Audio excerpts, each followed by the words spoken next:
Hello all, still out there braving the cold. I expect we still got a bit of snow here. Look, there you go, lovely. I'm at my collection point. I'm going to Southwold today, which is right on the coast of Ipswich. And I dare say this is a one-way job.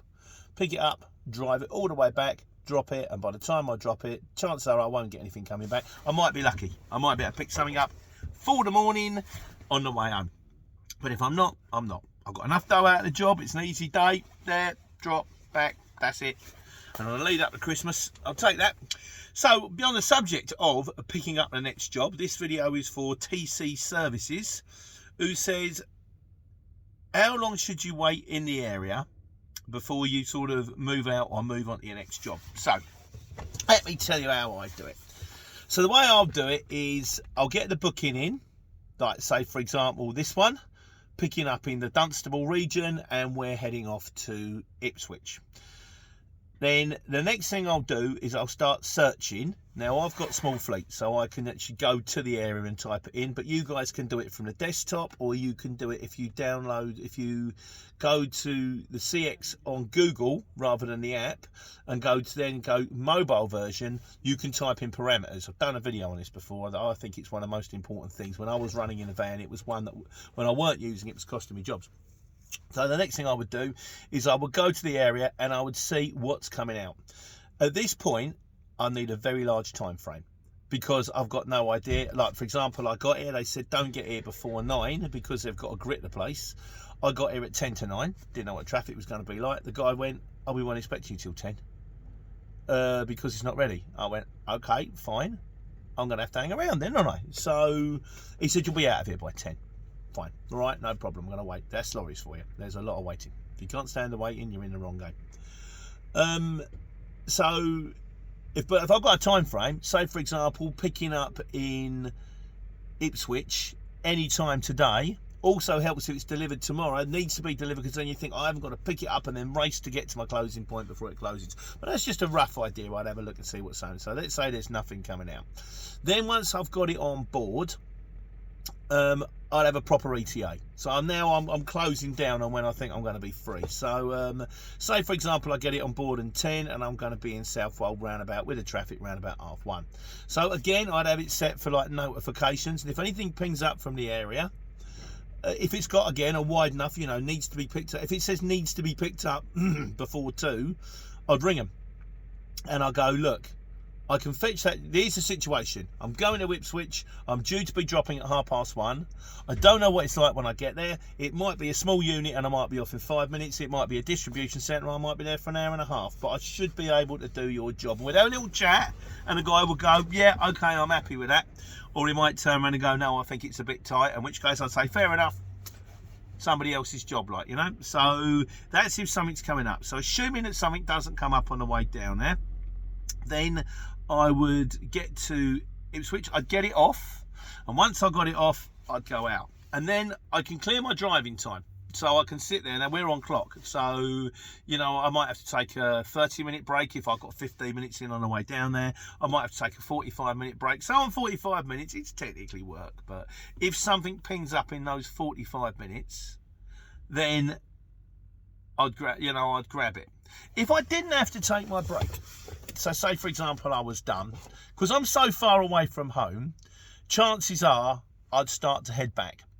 And then I would have it on current location. So as I'm heading back, I'd have it on current location for anything that pings up along the way. And if something pings up, and it's a real bane of my life, that if you've driven like half an hour away and something pings up behind you, half an hour, even if I've got time, I tend not to go back because I hate it.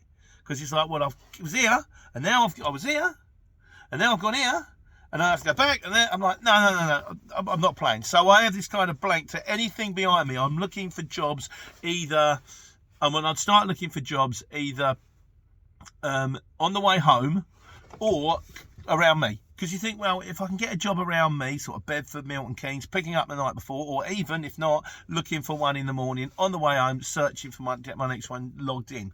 When I was in a van and I didn't have to do the driving time, it would depend on my day. So say I was tipped at, it would depend on my day and it would depend on the area. So if I was tipped at around about, 12, and I was in a decent area, Northampton or something like that, I might wait for an hour and a half, waiting for something to come up. If I was tipped at 12 and I was, say, Norwich or Exeter or something like that, then I would start to head home. Because although I'm reducing the amount of miles between me and my home, which means I'm reducing the amount of miles which is going to be on a second job, which would earn me less money, I've got a better chance. So I'm playing the odds. Even if I was tipped in, say, Cambridge, I might go, right, well, I'm going to head back to the Milton Keynes area. That way, I'll try and look at a local job. I'm hoping for Milton Keynes to Hatfield or Northampton to Watford or something like that. They do happen. One happened yesterday. I was St Neots. No, is that right? No, not St Neots. Saffron Walden. And then I started to head home and one pings up Luton, 2 drops in Milton Keynes. I thought, lovely. Because I know, admittedly, I've driven all the dead miles from Saffron Walden to Luton, but once I picked it, Luton, and it was all the snow and the ice, I'm thinking, if anything goes wrong, I ain't far away from home. Milton Keynes, bosh, did a video about it. And then, in fact, this is one coming up next. And then, done. And when I was done, not far away from home. Also, if you're parked up a long way, say, for example, you're parked up in Bristol, you live in Dunstable, and you sit there for 3 hours and nothing pings up, then you think, I've now got to do the 3-hour drive home. I could have been home by now having a cup of tea. It's also soul destroying to the stage that the longer you're sitting there, the more you start to think, even when a job pings up, you go, I don't want it now. You start to resign, your head starts to go. But when you're driving, you might think, well, I'll drive for half an hour, I'll get to a services, I'll stop for 15, 20 minutes. Then I'll drive another hour, then I'll stop for 15, 20 minutes. And you're breaking it up because you're keeping your mind fresh the way it moves. This is just the way I work. So what I try to do, in a nutshell, is I try to look for the second job before I've collected the first, but with a large parameter. If it doesn't turn up, I hope for it to appear on the way down there. If it doesn't appear on the way down there, I'll hang around for a small amount of time, probably no more than about half an hour, and then I'll start to drive home looking for a job on the way home. But this depends on all kinds of things. I mean, when I was in a Luton, I was looking to do 3-4 jobs a day. In a lorry, I'm looking to do 2. So in a Luton, I might be finished at 10:30 in the morning. And if you're in Oxford at 10:30 in the morning, you can't go home at 10:30. You've got to try and find another job. The other thing you can do, which is, I mean, the first thing I will check is on that mobile version of the app, you can also, because you can put in parameters of how far you want to search. So what I would do is on the way down there, say for example I'm going to somewhere like Yarmouth, I would look jobs coming out of a 30-mile radius, and if nothing comes out of a 30-mile radius, I go, okay, is there anything coming out of a 50-mile radius? Because when I tip in Yarmouth, there might be one going from Boston, but it might be going back to Northampton. You think, well, I'm going to drive out of my way to pick that one up, because when I finish, it's taking me back to near base. But yeah, I don't tend to hang around too long. I tend to search the area and then search the area on a wider radius, and if there isn't anything within about half hour or so, I tend to shoot off. But this all depends on if you're tramping. This is why there's a big advantage to tramping, because then you can pick up a job going anywhere, so it's not contingent on me getting back home. I ain't got bed no more. I've got a day cab now. There's the thing with the CX, there's no right way of doing it. There's all different kinds of permutations to it, but that's the way I do it. So there are better places where you can perch up than other places, and you'll get to know the places where you're most likely to get jobs from, and you'll get to know what works for you. You might be the guy that tramps in the back of the van. You might be the guy that tries to run 2 or 3 little jobs around town a day. You might be the one who wants to pick up the job and drive 1,000,000 miles, drop it off, and then the next day pick up a job and drive 1,000,000 miles home again. It's all different ways of doing it, and there's no right or wrong way. You do you, and you find the thing that works the best for you. But that's what I do for me. So anyway, hope that's cool.